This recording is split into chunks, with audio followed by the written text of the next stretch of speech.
இரட்சகர் இயேசு கிறிஸ்துவின் நாமத்தினாலே உங்கள் யாவரையும் வாழ்த்தி வரவேற்கிறேன்.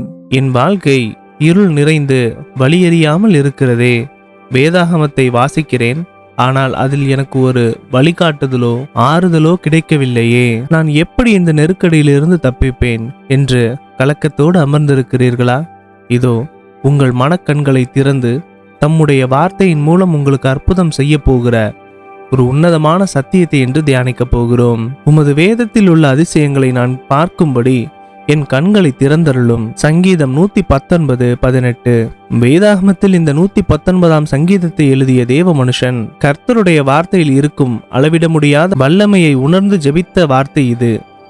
மனிதனுடைய சாதாரண கண்களுக்கு வேதாகமம் வெறும் எழுத்துக்களாக தோன்றலாம். ஆனால் தேவனுடைய கிருபையினால் நம்முடைய அகக்கண்கள் திறக்கப்படும் போது அதே வார்த்தைகளுக்குள் இருக்கும் ஜீவனையும் விடுதலையையும் அற்புதம் செய்யும் வல்லமையையும் நாம் காண முடியும். ஆண்டவரே, என் சுய அறிவை நம்பாமல் உம்முடைய வார்த்தையில் இருக்கும் அதிசயங்களை நான் கண்டு என் வாழ்க்கை பிரச்சனைகளிலிருந்து விடுதலை பெற என் கண்களை திறந்தருளும் என்று சங்கீதக்காரன் தேவனிடம் கெஞ்சி தன்னைத்தானே திடப்படுத்தி கொண்டார். பிரியமானவர்களே, இன்று இந்த சத்திய வார்த்தை உங்களுக்கும் எனக்கும் எப்பேற்பட்ட தெளிவையும் விடுதலையும் தருகிறது தெரியுமா? இன்று நம் வாழ்க்கை புயல்களில் எனக்கு ஒரு வழி பிறக்காதா என்று ஏங்கும் போது இயேசுவின் வார்த்தை தான் நமக்கு வெளிச்சமாக இருக்கிறது. நாம் உலக அறிவையோ மனிதர்களின் யோசனைகளையோ நம்பி தவிக்கும் போது இருள் மட்டுமே மிஞ்சும். ஆனால் தேவ சமூகத்தில் அமர்ந்து, ஆண்டவரே, உம்முடைய வார்த்தையின் அதிசயத்தை எனக்கு காட்டும் என்று ஜெபித்து வேதாகமத்தை திறக்கும்போது இயேசு நம் மனக்கண்களை திறப்பார். சூழ்நிலைகள் எவ்வளவோ கடினமாக இருந்தாலும் தம்முடைய வார்த்தையின் மூலம் நமக்கு அற்புதம் செய்து புயலையும் அமைதிப்படுத்தி நம்மை கரை சேர்ப்பார். இந்த வார்த்தை எவ்வளவு உண்மையானது என்பதற்கு அடையாளமாக இந்த சாட்சியை கேளுங்கள். கன்னியாகுமரி மாவட்டத்தை சேர்ந்த சகோதரர் பெஞ்சமின் அவர்கள் கடலுக்கு சென்று மீன் பிடிக்கும் தொழில் செய்து வந்தார். ஒரு முறை அவர் தன் சிறிய படகில் கடலின் ஆழமான பகுதிக்கு மீன் பிடிக்க சென்றபோது எதிர்பாராத விதமாக பெரிய புயலிலும் கடல் கொந்தளிப்பிலும் சிக்கிக் கொண்டார். படகின் திசை காட்டி கருவி பழுதாகி சுற்றிலும் காரிருள் சூழ்ந்து படகிற்குள் நீர் நுழைய தொடங்கியது. இனி நாம் கரை சேர முடியாது, உயிர் பிழைக்க வழியே இல்லை என்ற மரண பயம் அவரை சூழ்ந்தது. சகோதரர் பெஞ்சமின் சிறுவயது முதல் வேதாகமத்தை வாசிப்பவர்.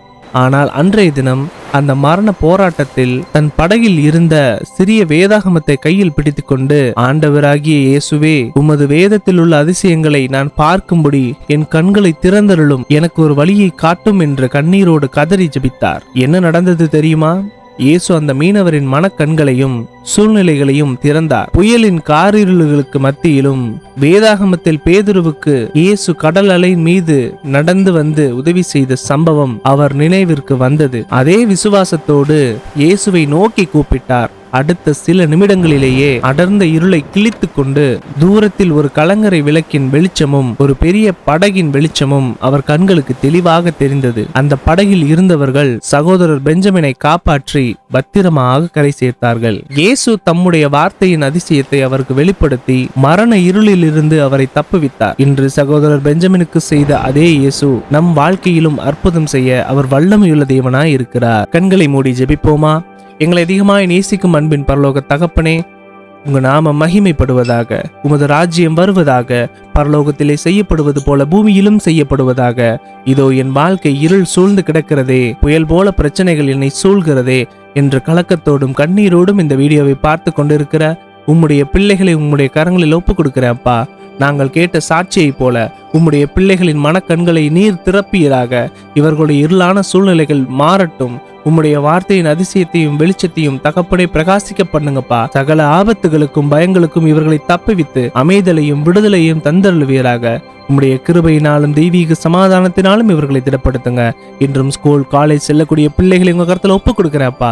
நீர் இவர்களை ஆளுகை செய்து ஆசீர்வதித்து ஒவ்வொருவரையும் சாட்சிகளாக நிறுத்துங்கப்பா. இந்த வீடியோவை பார்க்கிறவங்க யார் யார் என்னென்ன காரியங்களுக்காக ஜெபிக்க கேட்கிறாங்களோ அந்த காரியத்துல தேவன் ஒரு அதிசயத்தையும் அற்புதத்தையும் இப்பொழுதே நிறைவேற்றுவீராக. ஆண்டவரே, கர்த்தர் ஒவ்வொருவரையும் சாட்சியாக நிறுத்தும். மீட்பெரும் அருமை இரட்சகருமாகிய இயேசுவின் வழியாய் ஜெபிக்கிறோம் எங்கள் ஜீவனுள்ள நல்ல பிதாவே, ஆமேன்.